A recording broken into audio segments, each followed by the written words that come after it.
Innal hamdalillah, sesungguhnya puji-pujian adalah milik Allah. Nahmaduhu, kita senantiasa memujinya, wa nasta'inuhu, dan juga senantiasa memohon pertolongan kepadanya, wa nastaghfiruh, dan juga senantiasa memohon ampun kepadanya, wa na'udzu billahi min syururi anfusina, dan kita mohon perlindungan kepada Allah dari keburukan hawa nafsu kita, wa min sayyiati a'malina, dan juga kita mohon perlindungan kepada Allah dari amal-amal buruk yang pernah kita lakukan.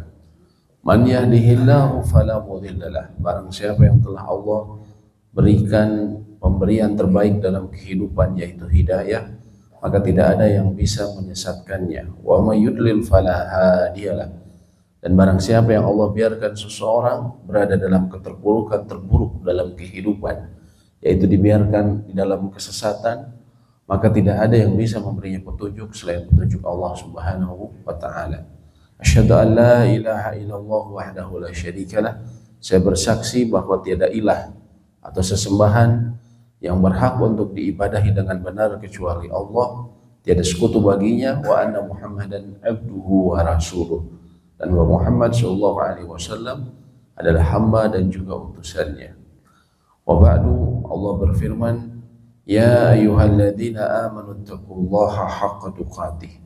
Wahai orang-orang yang beriman, bertakwalah kalian kepada Allah dengan sebaik-baiknya takwa, wa la tamutunna illa wa antum muslimun, dan janganlah sampai kalian meninggal melainkan dalam keadaan berpegang teguh dengan agama Islam. Dan juga Allah berfirman, ya ayuhan nasu taqu rabbakum alladzi khalaqakum min nafsin wahidah. Wahai sekalian manusia, bertakwalah kalian kepada Allah yang telah menciptakan kalian dari jiwa yang satu, yaitu Adam alaihi wassalam. Wa khalaqa minha zawjaha, dan dari Adam Allah ciptakan pasangannya, Hawa alaihi salam. Wa batha minhuma rijalan katsiran wa nisaa, dan dari keduanya Allah ciptakan laki-laki dan perempuan yang sangat banyak. Wattaqullaha alladzi tasaaluna bihi wal arham, maka bertakwalah kalian kepadanya yang atas namanya kalian saling meminta, dan peliharalah tali silaturahmi. Innallaha kana 'alaikum raqiba, karena sesungguhnya Allah Maha menjaga dan mengawasi kalian. Wa ba'du, alhamdulillahirabbil alamin. Bapak Ibu sekalian, kembali Allah berikan kita kesempatan untuk duduk dalam majelis yang Nabi SAW sebutkan raudatun min riyadil jannah, taman dari taman-taman surga. Yang kita harus sadari bahwa ketika Allah memberikan kita rezeki untuk duduk dalam majelis ilmu, maka itu adalah sebuah rezeki yang besar, ya. Banyak orang yang menyangka ketika usianya dipanjangkan, ya, dia terlena dalam urusan dunia, itu adalah kebaikan bagi dia, padahal itu adalah keburukan. Sebagaimana Allah sebutkan bagi orang-orang kafir yang mereka diberikan usia panjang, tubuh sehat, ya, diberikan kelapangan dalam hidup, tapi sebenarnya itu bukan kebaikan. Allah berfirman, wala yahsabanna alladhina kafaru annama numli lahum khairul li anfusihim. Maka janganlah orang-orang kafir itu mengira bahwasanya kami memanjangkan usia mereka, memanjangkan tenggang mereka, khairul li anfusihim, itu baik bagi mereka. Innama numli lahum liyazdadu ithma, sesungguhnya kami memperpanjang tenggang mereka, ya. Maksudnya tenggang di sini adalah usia, liyazdadu ithma, agar mereka terus menambah dosa-dosa mereka. Falahum adzabun muhin, dan kelak mereka nanti di akhirat akan diberikan azab yang menghinakan. Dahulu bisa jadi di dunia usia sehat, tubuh kuat, diberikan kelapangan hidup, ya, bangga dan terhormat di mata manusia, tapi nanti Allah berikan, ya, tapi Allah jadikan itu sebagai sarana untuk menambah dosa mereka. Sehingga ketika dosanya semakin banyak, Allah cabut, ya, batas usianya, lalu kemudian Allah nanti kelak siksa dengan sekeras-kerasnya. Na'udzubillah. Oleh karena itu, kita bersyukur kepada Allah yang memberikan kita kesempatan untuk mengisi usia kita dengan sesuatu yang memberikan manfaat untuk dunia dan akhirat. Untuk bab kali ini, ya, kita akan menyelesaikan mengenai bab thaharah, bab bersuci, Kali ini kita berbicara mengenai sebelum masuk bab sholat, kita menyelesaikan bab haid dan nifas. Ya, tentunya ini lebih khusus ke ibu-ibu. Namun bapak-bapak pun perlu tahu, karena pasti ada hubungannya, entah itu istrinya ataupun anak perempuannya.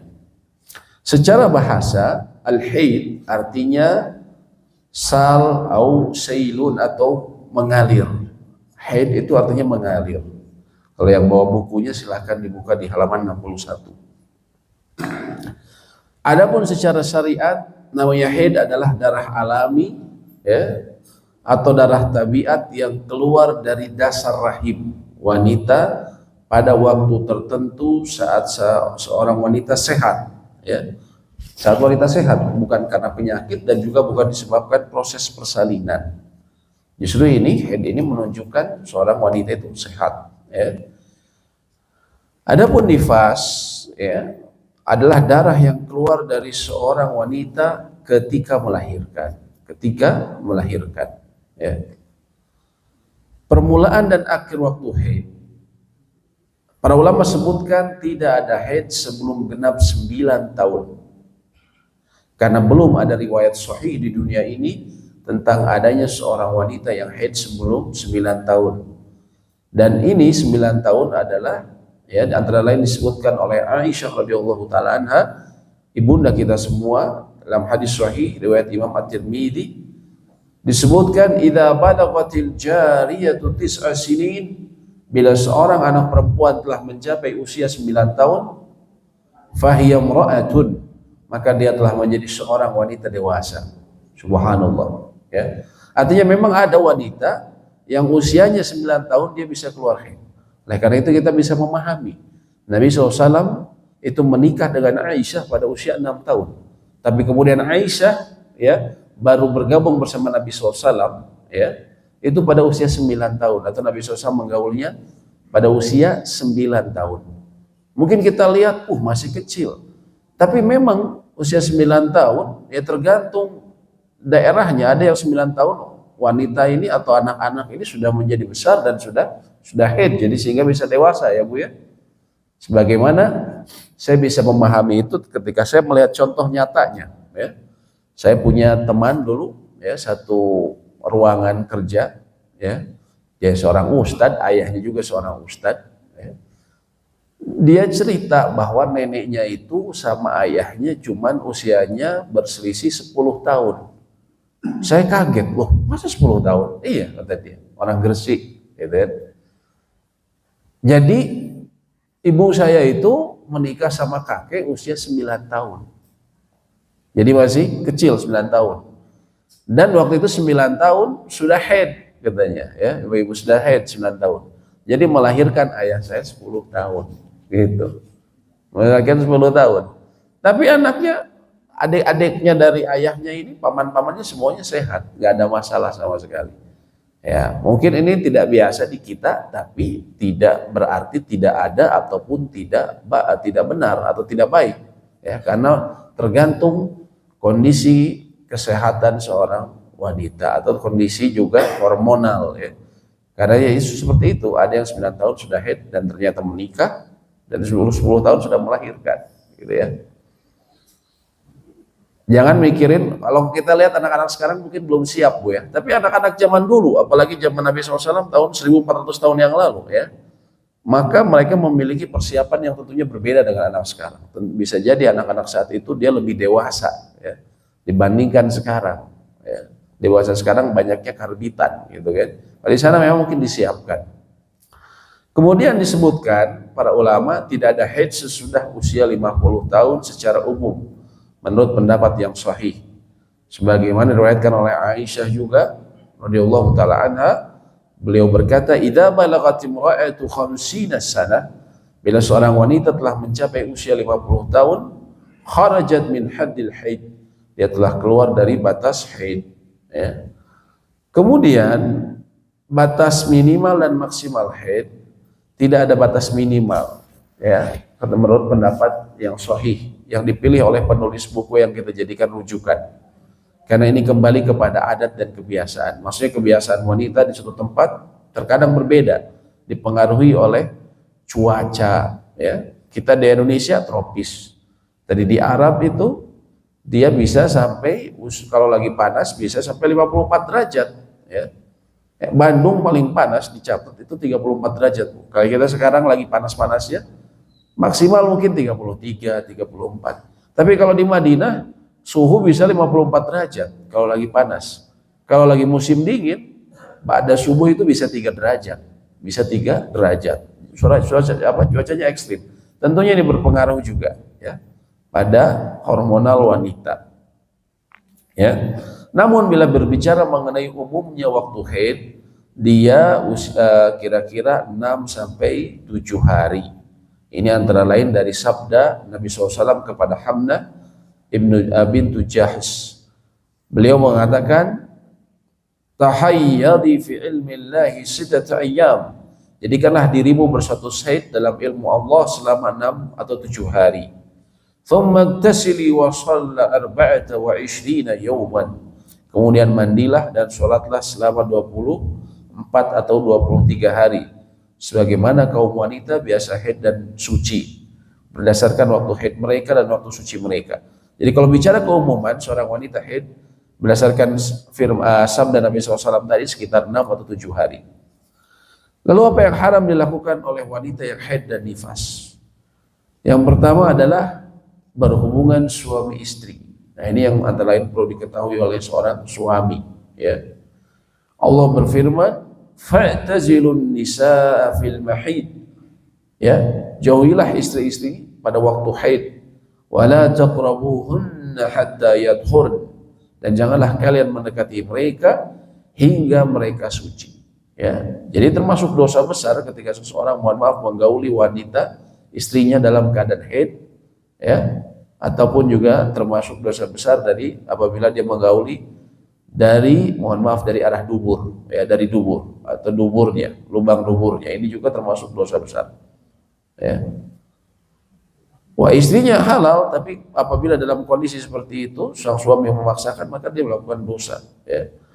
Dan juga ketika ayat tersebut turun, Nabi SAW bersabda dalam hadis sahih riwayat Imam Muslim, isna'u kulla syai' illa nikah. Lakukanlah segala sesuatu, maksudnya kepada laki-laki bila dia, mohon maaf, ingin bersenang-senang dengan istrinya, lakukanlah segala sesuatu kecuali anikah. Anikah di sini, mohon maaf, kecuali penetrasi. Ya, di luar itu boleh, di luar itu boleh. Sebagaimana disebutkan, kalau istri-istrinya haid, kebiasaan pada zamannya Nabi SAW, ya, sekitar 1400 tahun yang lalu, orang-orang Yahudi biasanya mereka bila seorang istrinya haid itu dia disuruh pulang ke rumah orang tuanya, ya, dia dikeluarkan dari rumah ketika haid, ya, karena dianggap kotor dan menjijikan sehingga disuruh keluar. Tapi kalau orang kaum muslimin tidak, kita ketahui bahwa itu adalah darah. Nah, di sini kita lihat agama ini sudah 1400 tahunan, ya, agama yang dibawa oleh Nabi SAW. Ya, adapun agama secara umum sudah dibawa oleh para nabi yang lain, ya, sebelumnya. Namun kita lihat, ya, bahwa Islam bagaimana merubah pandangan manusia yang dulu dianggap menjijikan, disuruh keluar wanita, pada Islam tetap dibiarkan di rumah. Nabi SAW bahkan dulu mereka menganggap jijinya itu sampai nggak mau minum bekasnya. Nabi SAW, Aisyah lagi haid, beliau minum dari satu gelas, Nabi SAW sengaja ambil gelasnya, lalu beliau mau minum persis di tempat bibir Aisyah minum tadi. Menunjukkan selain romantisme beliau juga menunjukkan bahwa haid itu tidak masalah. Ya. Dan boleh dilakukan. Nabi SAW ketika itu kata Aisyah, kalau ingin bersenang-senang dengan istrinya yang haid, istrinya menggunakan sarung, lalu Nabi SAW melakukan di luar, ya, penetrasi. Ya. Jadi beliau bersenang-senang dengan apa yang ada di atasnya. Ya. Kemudian yang kedua yang diharamkan ketika haid adalah talak. Seorang laki-laki tidak boleh mentalak istrinya ketika dia haid. Ya. Nabi SAW, Allah berfirman dalam surat At-Talaq ayat 1, fatalliquhunna li'iddatihin, dan hendaklah kalian ceraikan mereka atau talak mereka pada waktu mereka dapat menghadapi idahnya yang wajar.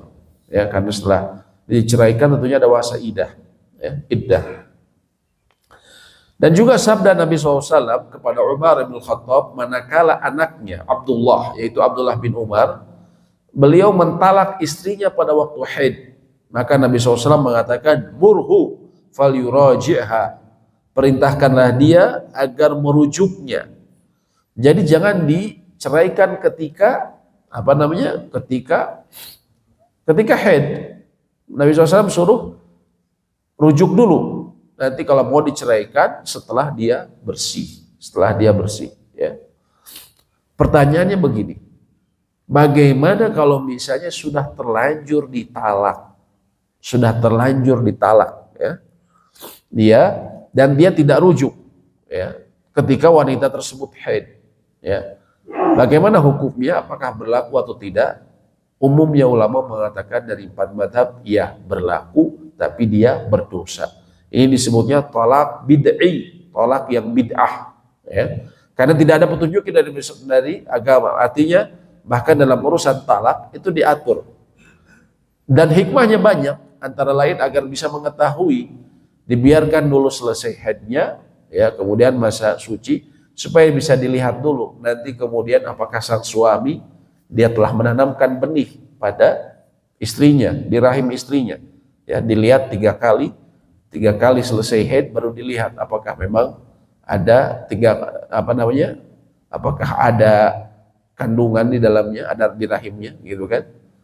Nah, ada hikmahnya. Oleh karena itu berlaku menurut ulama 4 mazhab, kecuali yang menyelisih adalah Syekhul Islam Ibnu Taimiyah. Kalau beliau mengatakan tidak berlaku, ya, karena Nabi SAW tadi mengatakan Nabi memerintahkan kepada Abdullah bin Umar melalui Umar untuk rujuk kembali, ya. Namun ini dipahami oleh mayoritas ulama. Memang kalau mau rujuk silakan rujuk, tapi yang barusan tetap berlaku. Kan kalau laki-laki mentalak istrinya bisa sampai 3 kali, Pak, ya. Bainunah kubro yang terakhir. Kalau dia mentalak istrinya sekali, ya, terus kemudian dia rujuk, dia kan masih ada kesempatan lagi. Tapi sudah dihitung sekali itu, ya. Kemudian ketika dia haid, Nabi SAW memerintahkan Abdullah bin Umar untuk kembali lagi, rujuk lagi. Berarti sudah lewat 1 kali. Dia masih ada kesempatan mentalak 2 kali lagi, ya. Jadi, adapun menurut jumhur ya seperti itu. Kalau misalnya dia talak istrinya saat saat haid tadi, langsung berlaku sekali, ya. Mau dia kembali atau tidak masalah. Artinya Nabi SAW memerintahkan tadi sahabat Abdullah bin Umar ini merupakan sunnah, ya, namun bukan wajib harus kembali lagi. Seperti itu, ya. Ya cuman ya walaupun naudzubillah seorang laki-laki yang berusaha menghindari tentunya talak yang tidak syar'i, yang tidak ada istilahnya karena alasan syar'i dia mentalak istrinya, ya. Namun andaikan naudzubillah qadarullah dia harus mentalak istrinya karena alasan yang syar'i, maka dia talak dengan cara yang benar, jangan ketika haid, ya. Yang ketiga tentunya sholat, yang tidak boleh dilakukan wanita haid dan nifas, sebagaimana perintah Nabi SAW kepada Fatimah bintu Abi Hubeish, idza aqbalatil haidati fadda'is salata, bila haidmu datang maka tinggalkanlah sholat. Begitu pula puasa, ya. Begitu pula puasa. Alaysa ihdakunna idza hadat lam tasum wa lam tusalli? Qulna bala. Bukankah salah seorang dari kalian apabila haid tidak berpuasa dan tidak sholat? Kata Nabi SAW. Para perempuan menjawab benar, ya. Namun bedanya kalau puasa diqodho, tapi kalau sholat tidak diqodho. Kadang saya masih dapat pertanyaan, saya haid bagaimana ya? Sholat saya harus diqodho atau tidak? Tidak, ya. Pernah ada wanita yang bertanya itu kepada Aisyah radhiyallahu taala anha. Lalu beliau mengatakan, hal anti, apakah engkau seorang wanita khawarij? Ya. Karena dalam ahlus sunnah tidak ada yang berpendapat seperti itu, ya. Khawarij yang mengatakan, sekte yang sesat yang mengatakan kalau wanita haid dia harus mengganti sholatnya, ya. Tapi dalam ahlus sunnah tidak ada seperti itu. Kemudian yang kelima tawaf, ya. Tawaf kita ketahui haid. Sebagaimana Nabi SAW katakan, if'ali ma yaf'alul haju ghairu alla tatufi bil baiti hatta tadhuri. Ya, ketika Aisyah radhiyallahu taala anha beliau akan berhaji, namun beliau kemudian menangis ketika waktunya ya mendekati hari tarwiyah ketika haji. Ketika ditanya kata Nabi SAW, kenapa menangis? Ternyata beliau haid, ya sehingga tidak bisa ikut prosesi. Maka Nabi SAW mengatakan yang tadi dikatakan, lakukan apa saja yang lakukan orang yang berhaji, hanya saja kamu tidak tawaf hingga kamu suci. Sehingga seorang wanita ketika akan umroh ataupun haji, ketika mendapati waktunya tawaf dia ternyata haid, maka apa yang harus dilakukan? Dia harus menunggu, ibu-ibu ya, sampai suci. Ini apa? Sampai kapan? Sampai suci. Jadi dia menunggu di hotel atau menunggu orang lain melakukan proses tawafnya selesai, ya. Dia tunggu. Misalnya, oh ternyata besok saya belum, hari berikutnya ternyata masih haid. Ya, dia tetap tidak boleh tawaf dulu, ya. Lalu apa yang harus dilakukan? Menunggu saja. Dia bolehkah saya kemudian makan ke restoran, saya lihat beli oleh-oleh, boleh saja asal tetap menjaga ihramnya, tetap dalam ketentuan ihram, gitu kan. Ketika nanti dia suci, misalnya hari ketiga di kota Mekah bersuci, maka dia kemudian tawaf. Dia tawaf sendiri atau diantarkan, kalau zaman sekarang diantarkan oleh travel, ya. Bagaimana kalau misalnya sampai hari terakhir, besok saya sudah mau pulang ke Indonesia, ya, tapi sampai hari terakhir belum suci, apa yang harus dilakukan? Para ulama mengatakan dia memakai pembalut lalu kemudian dia bertawaf. Dia boleh bertawaf karena dalam keadaan darurat. Sudah mau pulang dia, ya. Disebutnya ad-daruratu tubihul mahdhurat. Keadaan darurat itu menyebabkan sesuatu yang sebelumnya dilarang. Jadi wanita tawaf dalam keadaan haid itu dilarang. Tapi karena dia sudah mau pulang, maka dalam keadaan darurat. Juga sering ditanyakan ya termasuk oleh bapak-bapak yang membawa istri ke sana, kalau misalnya ke sana minum obat penunda haid bolehkah? Ulama-ulama di tanah suci ditanya, ya, ulama kontemporer zaman sekarang, bolehkah wanita yang akan umroh misalnya atau haji minum obat penunda haid? Jawabannya boleh. Boleh, Bu, ya. Bagaimana kalau ketika meminum obat haid itu ada keluar bercak-bercak, ya, seperti darah haid. Itu bukan darah haid, tapi itu hormon. Kalau orang sudah minum obat penunda haid, kalau masih keluar bercak-bercak itu namanya hormon. Umumnya para ahli kedokteran mengatakan seperti itu, ya, hormon. Jadi apa? Ya jadi nggak apa-apa, tetap aja sholat, ya tetap aja melakukan yang lain. Yang dilarang berikutnya adalah membaca Al-Quran dan memegang mushaf Al-Quran. Apa bedanya memegang mushaf sama membaca Al-Quran? Ya. Ada yang bisa membedakan? Apa yang bedanya membaca Al-Quran dan memegang mushaf Al-Quran? Apa? Memegang mushaf ini yang seperti apa?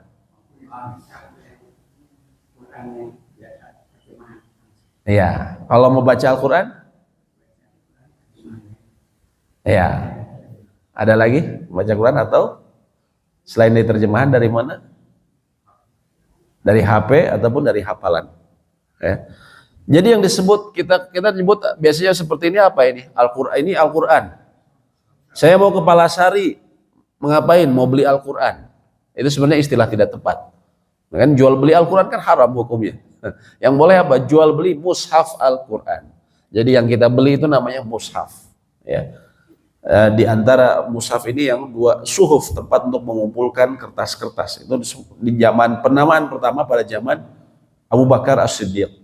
Ya. Disebutnya mushaf. Memegangnya wanita haid jelas nggak boleh. Kecuali misalnya, aduh ini jatuh ada di lantai. Bolehkah ibu mengambil? Boleh. Tapi ibu kasih penghalang. Kain atau pakaian ibu, misalnya ibu seperti ini diambil pakaian ibu, ya. Jadi jangan langsung tangan, ya. Tapi kan itu ada pembungkusnya. Walaupun ada pembungkusnya, justru disebut mushaf itu karena dia dikumpulkan dan ada pembungkus, ya. Jadi ibu pakai sesuatu yang lain menghalangi. Kalau membaca Al-Quran apa bedanya? Baca Al-Qurannya kan tidak harus dari sini, bisa dari handphone, bisa dari hafalan. Ya. Ibu hafal surat Al-Mulk, aduh saya pengen baca, ya.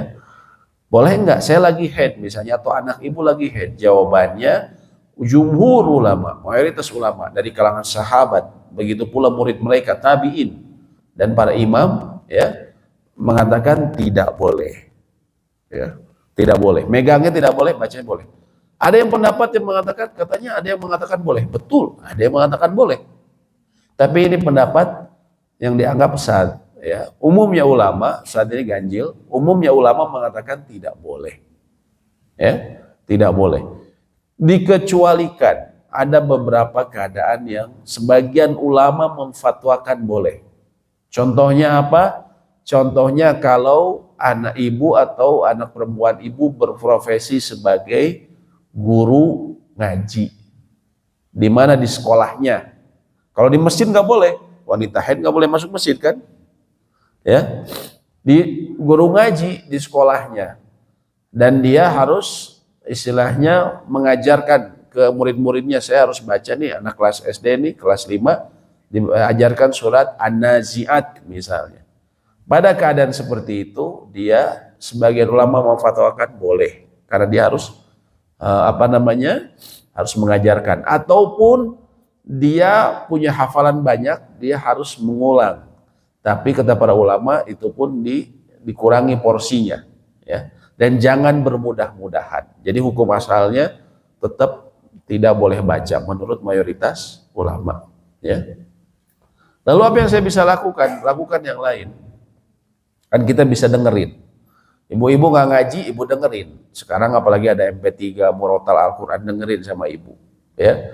Bisa juga baca tafsirnya, yang bukunya khusus tafsir misalnya, kayak Ibnu Katsir ataupun yang lainnya. Atau kalau misalnya mau berhubungan dengan Al-Quran, ya, ataupun yang lainnya. Kemudian yang berikutnya adalah masuk masjid, ya, dan berdiam diri di dalamnya berdasarkan sabda Nabi SAW, la uhillul masjida li junubi wala haidin. Saya tidak menghalalkan masjid untuk orang junub dan juga wanita yang haid, ya. Mohon maaf.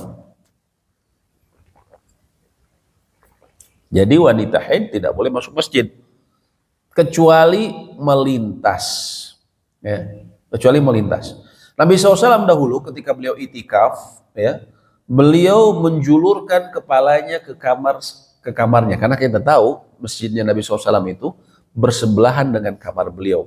Di sebelah, kita ketahui di sebelah kiri dari kiblat itu adalah kamar istri-istri beliau, ya. Sebagaimana sekarang Raudhah, dulu itu, ya, Raudhah, di sebelah Raudhah adalah makam Nabi SAW, itu adalah kamarnya Aisyah radhiyallahu taala anha, ya. Di sebelah sana ada kamarnya, ada yang mengatakan Saudah, ada yang mengatakan Hafsah. Beliau ketika itikaf, beliau menjulurkan kepalanya untuk disisiri oleh Aisyah radhiyallahu taala anha. Kenapa Aisyah kemudian tidak masuk? Karena beliau waktu itu lagi haid, sehingga Nabi SAW memang menjulurkan kepalanya. Dari situ para ulama mengatakan wanita haid tidak boleh, kecuali sekedar melintas saja. Melintas pun itu wanita harus meyakinkan diri bahwa dia darahnya tidak akan keluar. Ya kalau zaman sekarang alhamdulillah sudah ada pembalut yang aman biasanya, ya Bu, ya. Jadi dia bisa melintas. Tapi kalau mau ikut pengajian boleh enggak? Boleh saja, tapi jangan di dalam masjid. Di mana? Di teras. Ini fatwa-fatwa ulama. Kalau mau ikut pengajian boleh saja, tapi di teras, ya. Nah, kadang saya juga ada pengajian ibu-ibu, kami ada teras, kita kasih meja saja di luar dan jendelanya dibuka. Jendelanya dibuka, ya. Jadi dia tetap bisa ikut pengajian, tapi dia masuknya di luar masjid karena dia di teras, ya, teras luar. Kemudian juga, ya, beberapa hukum yang merupakan konsekuensi wajib dari haid. Para ulama sebutkan haid mewajibkan mandi, ya, mewajibkan mandi yang telah kita ketahui, ya, telah sebutkan di pertemuan berikutnya. Hanya saja bedanya sama nifas, kalau haid tidak, ya dia mandi, ya, dan dibuka. Kalau misalnya rambutnya diikat dibuka. Beda sama junub tidak perlu dibuka. Kalau dia rambutnya diikat ataupun dikepang. Yang kedua balik, ya. Artinya wanita ketika sudah haid maka dia dianggap balik, maka dia harus mulai Kalau anak ibu yang walaupun tadi dibilang 9 tahun ternyata haid, ya, 9 tahun ternyata haid, ya, atau 10 tahun, ya, maka udah di situ mulai disuruh pakai hijab. Jangan jangan terbuka lagi pakaiannya, ya. Kemudian dan juga dia tentunya sudah wajib sholat kalau sudah seperti itu.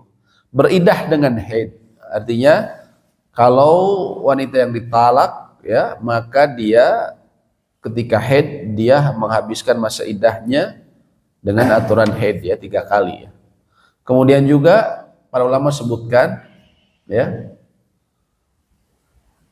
memberikan keputusan hukum tentang terbebasnya rahim di dalam menghitung iddah dengan haid. Jadi kalau misalnya seorang tadi laki-laki menceraikan istrinya, maka hakim kalau misalnya di rahim wanita ini ada kandungan, itu menghitungnya bagaimana iddahnya dengan haid, 3 kali haid. 3 kali lewat haid, apakah dia ada di kandungannya seseorang anak atau tidak. Bila tidak ada, ya sudah, berarti dianggap dia tidak mendapat benih dari mantan suaminya itu atau suami yang mentalaknya, ya. Na'udzubillah. Tapi kalau misalnya ada, ya tentunya itu dinisbatkan ke suaminya. Kemudian ini catatan penting, Bu, ya, diperhatikan. Bila seorang wanita haid atau nifas suci sebelum terbenamnya matahari. Sebelum terbenamnya matahari, kapan? Asar. Maka pertama dia harus segera menyegerakan mandi, jangan ditunda-tunda. Ya, kenapa? Takut sudah tenggelam. Kalau tenggelam berarti masuk sholat maghrib. Sedangkan ibu masih ada hutang. Yaitu ketika sebelum terbenamnya matahari, wanita dia harus sholat. Sholatnya apa? Asar saja? Tidak, tapi dengan zuhur. Ini umumnya pendapat jumhur mayoritas ulama. Ya, Imam Malik, Imam Syafi'i, dan Imam Ahmad. Loh, kenapa? Saya kan misalnya sucinya menjelang matahari tenggelam sekitar jam 5 atau jam 5:15 misalnya, ya, atau setengah 6. Kenapa saya harus sholat zuhur juga? Karena para ulama disebutkan waktu ketika matahari menjelang tenggelam itu adalah waktu, ya, diperbolehkannya tetap untuk sholat asar, ya, karena Nabi SAW mengatakan seseorang dianggap mendapatkan asar kalau dia dapat 1 rakaat, ya, sebelum masuknya waktu sholat berikutnya, ya. Yang kedua, waktu itu juga, waktu asar ini adalah waktu dururi, waktu darurat untuk apa? Untuk sholat zuhur. Ya, makanya bisa dijama dan qashar zuhur dan asar, tapi tidak bisa sama maghrib. Ya. Jadi ketika dia wanita bersih di waktu jam 5 tadi, dia harus mengerjakan 2 sholat tersebut, bukan sholat asar aja. Dan ini pendapat jumhur mayoritas ulama. Ini hati-hati, Bu, ya. Karena kalau misalnya tidak tahu, maka dia kehilangan kewajibannya. Dia melakukan dosa besar, meninggalkan sholat. Ya. Lalu bagaimana dengan barang siapa sucinya dari sebelum subuh? Kalau sebelum subuh, ya, maka dia masuk waktu daruri untuk sholat maghrib, sholat isya dan maghrib. Ya. Maka pada saat itu, kalau sekarang subuh jam 4:15, kalau anak perempuan ibu misalnya, atau ibu-ibu yang masih haid, itu anak-anak bapak harus dikasih tahu juga, Pak. Ini karena dosa besar meninggalkannya. Ya. Ketika dia bersih jam 3:30, ya, maka dia mandi pakai air hangat atau apa. Kalau ternyata dia nggak ada air hangat, takut kedinginan, dia boleh tayamum. Ya, kalau sudah tidak kalau tidak menemukan air hangat. Lalu apa? Dia sholat maghrib dan isya, ya, maghrib dan isya. Karena untuk waktu itu termasuk waktu darurat dari kedua sholat tersebut. Jadi bukan sholat isya saja. Atau dia bahkan menunggu-nunggu sampai adzan subuh baru mandi, lalu dia sholat subuh saja. Dia berdosa, dia meninggalkan 2 sholat wajib. Ya. Seperti itu. Ini yang difahami oleh jumhur mayoritas ulama, kecuali mazhab Imam Abu Hanifah. Tapi imam yang lain, Imam Malik, Imam Syafi'i, dan Imam Ahmad, serta ulama-ulama yang berada di ribuan ulama yang di bawah mazhab mereka mengatakan seperti itu. Yang berikutnya mengenai nifas, ya. Tidak ada batas minimal untuk nifas karena tidak ada dalil yang membatasi minimalnya. Jadi kalau wanita setelah dia melahirkan, baik lahir normal ataupun sesar, maka ketika keluar, ya, maka itu adalah nifasnya. Hanya saja sebagian ulama mengatakan, antara yang dikatakan oleh Imam At-Tirmidzi, para ulama dari kalangan sahabat dan juga orang-orang yang sesudahnya sepakat bahwa wanita itu nifas itu meninggalkan sholat selama maksimal 40 hari. Ya, kecuali dia melihat dirinya suci sebelum itu. Kalau ternyata 30 hari udah suci, maka dia mandi dan